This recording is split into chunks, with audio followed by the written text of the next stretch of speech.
tired of manufacturing it, and we may, if this catches on, we may not be doing the machine coded for too much longer. But here it goes. Hi there.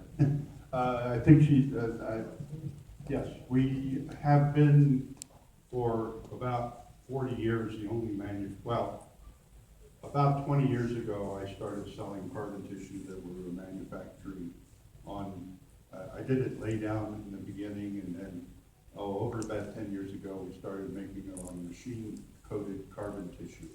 Maybe, let me start, we're getting a little ahead of ourselves. My presentation here is something called soot printing. It was a term used in the turn of the 20th century, the 20th century, because it was used, lampblack was the major thing that was used to make carbon tissue, and they made it from soot. A lot of times chimney sweeps would save the stuff they did, and they would compound it into something called lampblack. I want to introduce two people that have been very instrumental in this new project. Laurie Waters, who came to a class of mine on carbon printing, and she wanted to, stand up, Laurie. If you notice, she has PhD after her name, and she's a nuclear physicist. She hates me when I say nuclear. She's semi-retired from Los Alamos. So, and I don't know what she does up there, and you can't ask people at Los Alamos what they do for a living. They don't know either.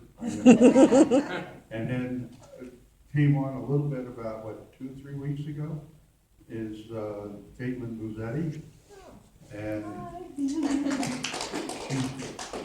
one of our brilliant interns. And you saw her up here, very professional, and very happy to have her. And she's been working on the new carbon process. So let's get right to it, because first off, we're not going to talk about exactly how to make a carbon print. I have a book online. If you go into the books at Bostic and Sullivan, you can download a very good, is Phil Schwartz here, or is he out? Is my book any good? Okay, sure, that's kind of a qualified yes. But, I direct people to that book all the time. Yeah.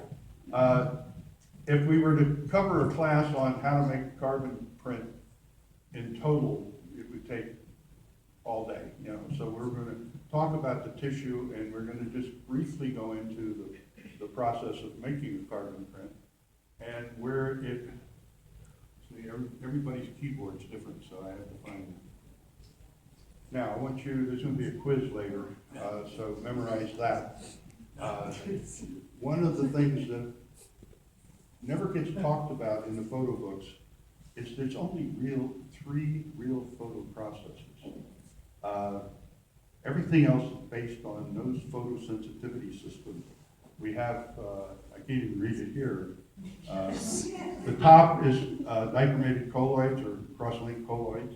You have the silver processes, you have the iron processes, and you have one that never really made its way into real photography, and Phil and I were talking about it earlier, is the diazo process, because it stains paper.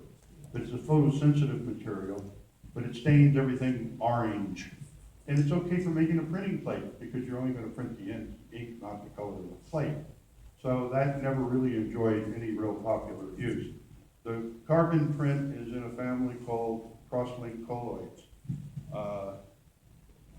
There's a little more detail here. Just memorize that for the quiz. But you can see that once you start diagramming things like family positions, I'm going to put this online so if you're photographing it, you can actually pick it up later. We'll put it out there. So the first thing when I was talking to Kate and Laurie is what's a colloid? And you know, I didn't really know what a colloid is, just a weird chemical or system or a liquid. It's different from a solution, and the Wikipedia definition is it is a mixture in which one substance of microscopically dispersed insoluble particles is suspended throughout another substance. Sometimes the dispersed substance alone is called a colloid. In chemistry, which I never took a chemistry class in my life, but in chemistry, colloids are studied as a separate entity from a solution. And they act funny. And one of the great colloids is what we all use is gelatin. Gum arabic is another colloid. Casein is another one. If you know Christina Anderson's book about gum printing, she also talks about casein printing. And these are all just sticky substances that are glue-like, like gelatin. An interesting fact about gelatin is that it's weird. It does weird things chemically that they still don't know today. Howard's not here, but he's a doctor of chemistry, and he'll tell you that it's weird. And how weird is it? Well, for over 100 years, the photographic industry tried to make a synthetic gelatin. It almost wrecked Eastman Kodak back in the 1870s when Eastman's manufacturer of gelatin purified it so it would work better. Took out all the sulfur, and none of his film was working, and nobody knew why. They figured it out. It was the gelatin, because they purified it and got out the active sulfur. And from that day on, Kodak made its own gelatin. They said, screw anybody else, we're making our own gelatin because it's too critical. But to this day, nobody's ever made a synthetic gelatin that actually works well. So that's why we stayed with the 150-year-old gelatin, which, by the way, hide glue is just an early version of gelatin. Wait a minute, I hit the end button. Okay.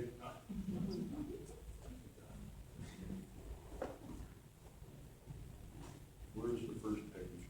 Oh. Okay, so we can go.